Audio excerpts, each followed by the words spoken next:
game. I know it's nothing new, and it's something that you guys have really honed as a muscle, but just how valuable did you feel like that was in the matchup down the stretch?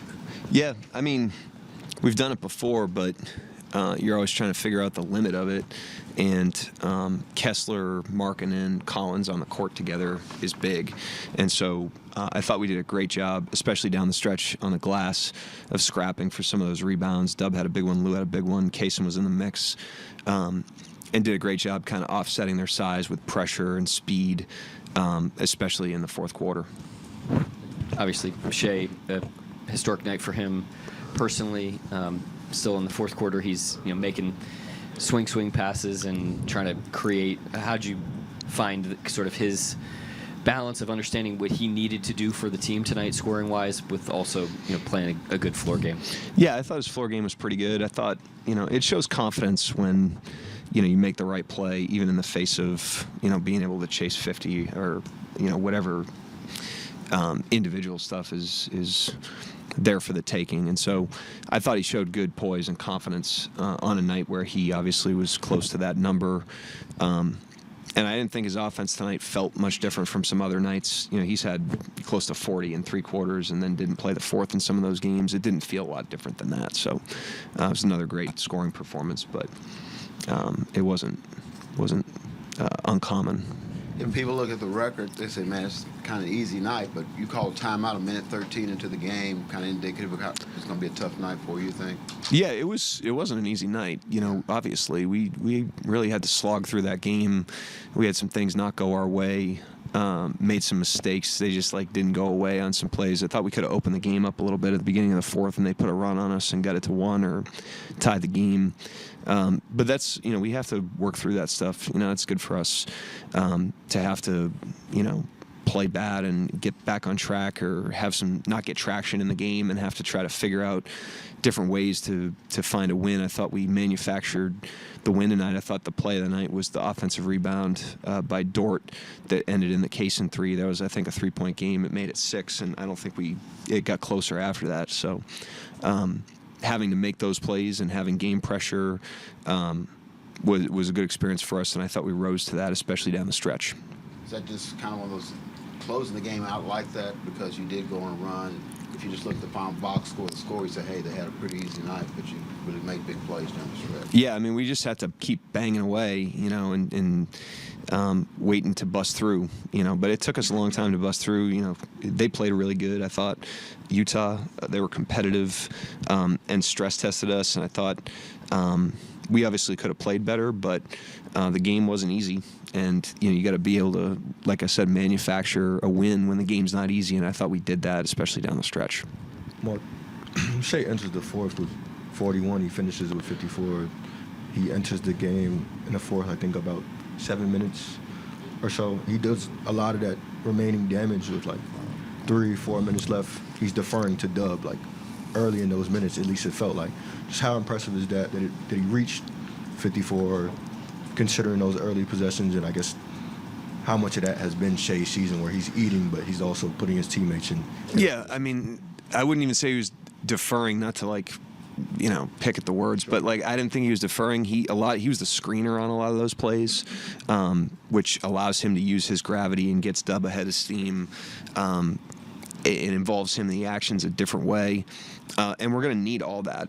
You can't, in a team sport like this, you can't just pump fastballs every single pitch. You've got to have other stuff.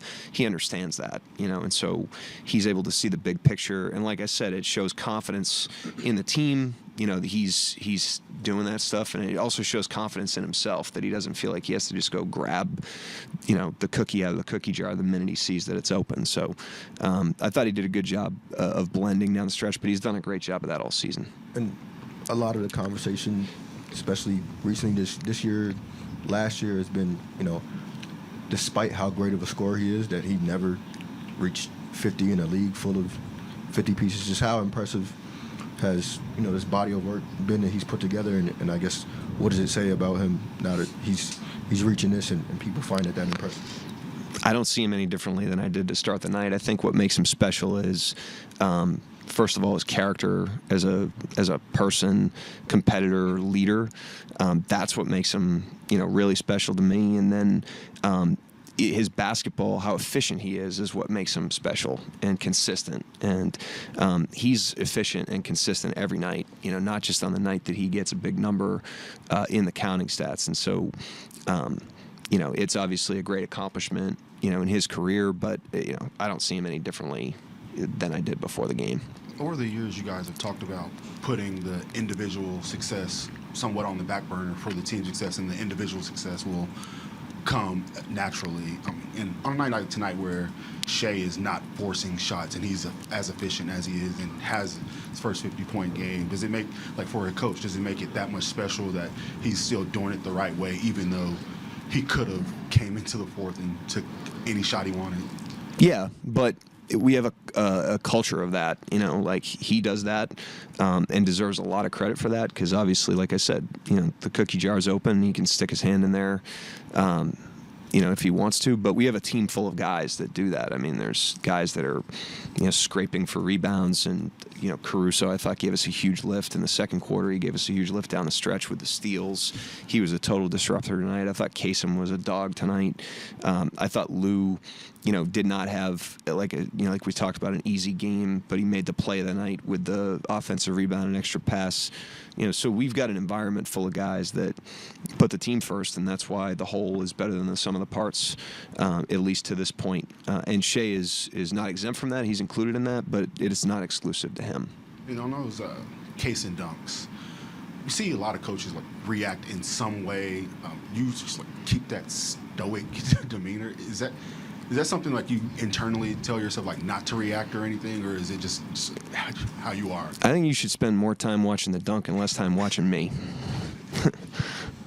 Coach, when Shai's going off like that, do you see the 50-point performance coming? Do you look at the scoreboard? Do you take it play by play? I mean, all of a sudden it turned into not about the game essentially, but more how much can he get as you get that double-digit lead?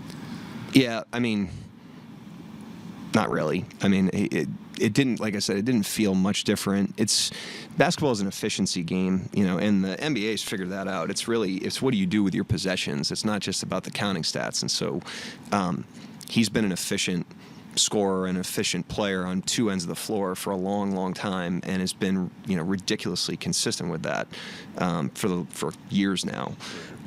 So tonight, like I said, he got the number tonight, but it didn't feel any different. In fact, I didn't even think he played great early. I thought he got it going later, but I didn't think this was his best game of the season. So that's just my opinion. Well, in terms of the second chance opportunities, like you said, the offensive rebounding, what does that say about the team? For him to hit one of those big shots off an offensive rebound, and just the way the Thunder just played down the stretch in terms of executing. Yeah, I thought, like I said to Myron's question, I thought we manufactured the win, and so there's going to be nights where you're in a great rhythm. And things are clicking. The Brooklyn game was like that. I thought we just had a great team rhythm in that game. And then there's other nights when you don't, for whatever reason. Some of it's the opponent. They deserve credit. They played well tonight. And you have to kind of slog through it and endure parts of the game and not get knocked out and keep yourself in it and let the game turn. And when the wind gets back, at your back. And I thought we did that tonight. It took us a long time to get our footing in the game. And then when we did, we were able to slam the door on the game. But it wasn't an easy one. Going back to Kasem, he's in the 94th percentile as a cutter. What have you seen from him just his whole career, reading and reacting to the defense? He's done a great job of embracing the system, and early on, it was a pretty narrow role offensively. It was dunker work, it was rolling, it was cutting, and now he's starting to find a little bit more with the ball in his hands, and I think it's just a great lesson that you can be a really good system player and have that be your starting point. I mean, he played 20-something minutes a game last year for us as a rookie on a good team, and it hasn't prevented him from continuing to grow, and he's going to continue to grow because he's a good player and he's out there on the court. He's getting all these experiences, but he's been a great example of somebody that's built a very strong foundation to his game that he can then layer on top of, and I think developmentally, that's how you draw it up. That's best case scenario because it creates a very high floor for the player, and he's done an incredible job of that. You mentioned Caruso.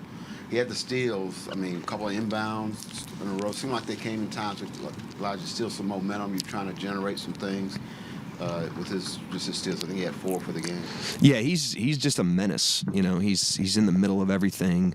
You know, he was huge there in that stretch. I mean, he had one stretch where they didn't cross half court. You know, it's just because of him. You know, he's just back there messing the game up for everybody except for us. And so, you know, he does that, but he does it intelligently. You know, he does it he's surgical about it. You know, he's smart about where he takes his risks. And, you know, he was in the middle of everything. He was in the middle of the fight tonight. And I thought gave us, like I said, a huge lift in the second, and I thought he gave us a huge lift down the stretch. Anybody else? Thank you, Coach. All right, thanks.